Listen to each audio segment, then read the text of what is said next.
Happy Diwali. आप सबको मेरी और मेरी टीम की तरफ से दीपावली की शुभकामनाएं। दीपावली के साथ साथ बिग डिस्काउंट या दीपावली सेल्स भी अनाउंस करी जाती है, चाहे वो ऑनलाइन स्टोर्स हों जैसे फ्लिपकार्ट, अमेजोन, या ऑफलाइन आउटलेट्स हों जैसे Vijay sales, Tata Croma. But in big discounts या दिवाली सेल्स से एग्जैक्टली क्या होता है, हम एक ट्रैप में फंसते हैं जहाँ पे हम अनवांटेड परचेजेस करते हैं और उसकी वजह से हम अनवांटेड मनी को स्पेंड भी करते हैं। तो आज इस वीडियो में हम ये समझेंगे कि वो ट्रैप में हम कैसे फंसते हैं और इस ट्रैप को कैसे हम अवॉइड कर सकते हैं। दिवाली के टाइम हम सिर्फ यही चाहते हैं कि हम कुछ ना कुछ बाय करें अपने लिए और अपनों के लिए भी, लेकिन इसी डिज़ायर से और इसी इच्छा से जो ये डिस्काउंट्स को अनाउंस किया जाता है, उसी डिज़ायर के साथ प्ले किया जाता है इन प्लेटफॉर्म्स को या फिर आउटलेट के थ्रू। वो क्या करते हैं, वो इतनी मार्केटिंग करते हैं डिस्काउंट्स की, इतनी मार्केटिंग करते हैं सेल्स को। हर जगह आपको दिखेगा कि हर जगह आप डिस्काउंट्स को देखा जा रहा है। जैसे आपकी मोबाइल नोटिफिकेशंस आपको मिल रही है, अगर आप यूट्यूब देखते हो वहाँ पे एड्स आती हैं, अगर आप टीवी देख रहे हो वहाँ एड्स आती हैं, या आप OTT पे देख रहे हो वहाँ डिस्काउंट्स की एड्स आती हैं, या फिर अगर आप बाहर चले जाओ तो होर्डिंग्स पर लगा होता है कि big discounts, heavy sales and all that. तो ये इतनी मार्केटिंग की वजह से आपके माइंड के साथ एक ट्रिक किया जाता है कि अगर आप कुछ चाहते हो लेना तो यही सही टाइम है लेने का, क्योंकि बहुत हैवी डिस्काउंट्स है।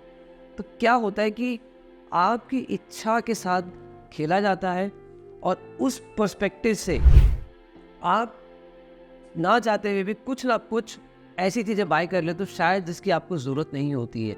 तो एक मार्केटिंग ये ट्रिक है जहाँ पे आपकी डिज़ायर को कंपनीज प्ले करती हैं और आपको ट्रिक करती है कि ताकि आप कुछ ना कुछ बाय कर सको। और इवेंचुअली ट्रैप क्या होता है कि आप उस कुछ को डिफाइन नहीं कर पाते हो, आप ये नहीं समझ पाते कि आपको क्या खरीदना है, क्या वो आपको चाहिए या नहीं चाहिए। तो यहाँ पे आप ट्रिक हो जाते हो और आप वो एंडलेस स्पेंड कर देते हो और एंडलेस मटेरियल्स बाय कर लेते हो जिनको आपको एक्चुअली ज़रूरत भी नहीं है। तो ये वो एक ट्रैप है। तो आप समझते हैं इस ट्रैप से हम कैसे बच सकते हैं। First, understand your needs and wants. ये एक पर्सनल फाइनेंस का बहुत ही एक इम्पॉर्टेंट रूल है। जब भी आप कोई भी चीज़ अगर परचेज करना चाह रहे हो तो आपको ये समझना बहुत ज़रूरी है कि क्या वो आपकी नीड है या आपकी वो वांट्स है। नीड का मतलब है ज़रूरत है वो आप, वांट्स का मतलब है आपकी एक डिज़ायर है, इच्छा है। तो जो आपको कुछ अगर चाहिए, आप क्या वो आपकी ज़रूरत है या वो इच्छा है, आपको एक क्लियरली डिफाइन होना चाहिए। हो सकता है मुझे वो जो चीज़ चाहिए वो मेरे लिए एक ज़रूरत है, बट हो सकता है वो आपकी ज़रूरत नहीं है, आपकी सिर्फ एक इच्छा है। तो आपको अपने पर्सपेक्टिव से उस चीज़ को समझना है कि एग्जैक्टली क्या वो चीज़ आपको चाहिए, या वो आपकी नीड है या वो आपकी वांट्स है। और जब ये आप एक डिफ्रेंशिएशन क्रिएट कर लेते हो, आप इस ट्रैप में नहीं फंसोगे, बिकॉज आप वही आइटम बाय कर पाओगे, आप उस कुछ को डिफाइन कर पाओगे कि एग्जैक्टली क्या ये जो कुछ मैं बाय कर रहा हूँ वो मेरी ज़रूरत है या सिर्फ मेरी इच्छा है। तो ये एक पर्सनल फाइनेंस का बहुत इम्पॉर्टेंट रूल है, जिसको एक बेसिक प्रिंसिपल भी कहा जाता है।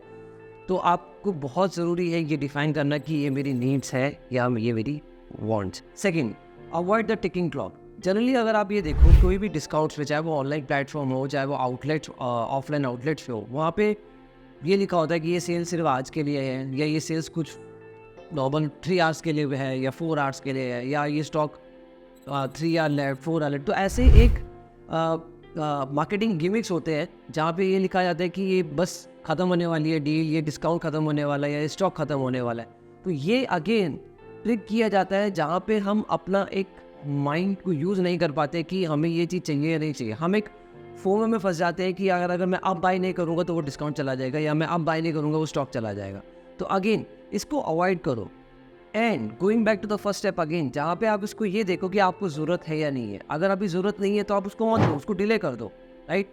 डिस्काउंट बाद में भी आ जाएगा, स्टॉक बाद में भी आ जाएगा, बिकॉज जैसे दिवाली एक सीज़न है, न्यू ईयर भी आएगा, उसके बाद होली भी आएगा, तो डिस्काउंट्स तब भी आएंगे, राइट।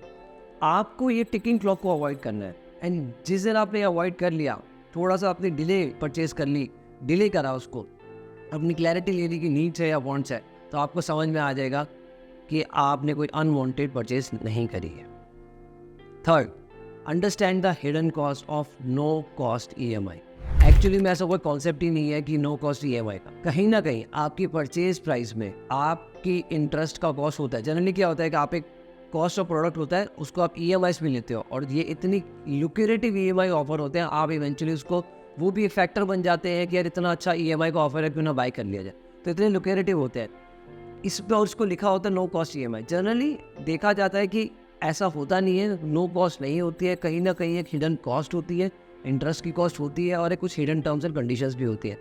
तो आप सीधा उसको रश मत कीजिए। एक लुक्रेटिव ऑफर है तो रश मत कीजिए, लेट्स जस्ट बाय। नहीं, लुक्रेटिव है ठीक है, बट आपको पूरा उसको समझना है कि अगर आप वन टाइम में परचेज करते हो तो क्या वैल्यू है, और अगर EMI पे परचेज करते हो तो क्या वैल्यू है, और उसके क्या टर्म्स एंड कंडीशंस है। और कभी कभार इतने लुक्रेटिव होता है कि आप क्वालिटी पे भी ध्यान नहीं देते हो, राइट। तो आपको ये चीज़ें बहुत समझनी ज़रूरी है कि जितना भी लुक्रेटिव ऑफर हो तब भी आपको टर्म्स एंड कंडीशंस प्रॉपर समझनी है, और तब आपको उस पैरामीटर को देखना कि इवेंचुअली आपको बाय करना चाहिए नहीं करना चाहिए। Last point, no show of.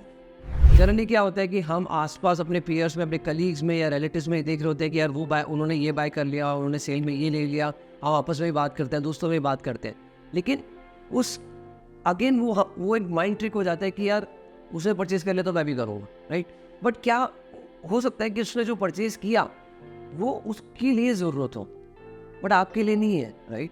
हो भी सकता है आपके लिए ज़रूरत हो तो आप ज़रूर लो। तो आपको वो शो ऑफ अवॉइड करना है। आपको again going back to the first principle, आपको ये देखना है कि क्या एग्जैक्टली अभी आपको उसकी ज़रूरत है या नहीं है। तो शो ऑफ में आप एंडलेस चीज़ें खरीद लोगे एंड देन इवेंचुअली आप बोलोगे बहुत पैसा खर्च हो गया, ठीक है। तो ये अवॉइड करने की कुछ टिप्स हैं। और देखो, ट्रैप हर कोई होता है, ऐसा नहीं है। तो आपको ये ध्यान देना है कि इवेंचुअली इस ट्रैप को कैसे अवॉइड करना है। अगर आपको ज़रूरत है और आपने डिफ़ाइन किया हुआ है तो आप ज़रूर इस सेल का फ़ायदा उठाइए। डिस्काउंटेड है बट क्वालिटी पे ध्यान दीजिएगा, टर्म्स एंड कंडीशंस पे। एक लास्ट पॉइंट है जो मैं भी फॉलो करता हूँ। आपको क्या करना चाहिए, एक डिले परचेज़ का एक कॉन्सेप्ट होता है, जहाँ पे अगर लेट्स से आपने अभी आपको you want to buy an item, आपको लगता है कि यार मुझे ये फ़ोन चाहिए, राइट। तो आप कोशिश करो उसको थोड़ा डिले करो, मे बी 2 days 3 days और 1 day और मे बी 1 week डिफाइन करो। क्योंकि जब आप कोई आइटम परचेज करना चाहते हो वो एक डिज़ायर से होता है कि यार ये मुझे चाहिए, राइट। ठीक है, हम उस टाइम एकदम से डिफाइन नहीं कर पाते कि क्या वो मेरी नीड्स है या वो मेरी वांट्स है। तो बट आप जब उसको डिले करते हो उस परचेज को 3 days या 4 days या 1 week, तो आपको इवेंचुअली ये समझ में आ जाता है कि यार नहीं, मेरे को उसकी ज़रूरत ही है। आप बार बार कब keep coming back to that कि मुझको उसकी ज़रूरत है, उसके बिना शायद मेरा काम नहीं हो पा रहा है, राइट। I need this. तो तब जाके आप क्लियरली उसको डिफाइन कर पाते हो। तो ये ट्रिक आप एक यूज़ करके देखो। अपने परचेज को इम्पल्सिव मत बनाओ कि सेल आ गई है, लेट्स बाय समथिंग। नहीं, उसको थोड़ा डिले करो, प्रॉपर उसको डिफाइन करो। ये समझो कि क्या वो आपकी ज़रूरत है या वो आपकी डिज़ायर है या वो आपकी सिर्फ वांट्स है, राइट। और अगर आपको ये ट्रिक्स अच्छी लगी, अपने फ्रेंड्स को शेयर करिए, उनको समझाइए और खुद भी समझिए कि जस्ट बिकॉज डिस्काउंट्स है हमें परचेजिंग करनी है। नहीं, डिस्काउंट्स इसलिए हैं ताकि हम उसको प्रॉपर अफोर्डेबल प्राइसेस पे परचेज कर सकें जो हमारी ज़रूरत के आइटम है। I hope this video really helps and happy Diwali once again. This is Rahul Jain signing of.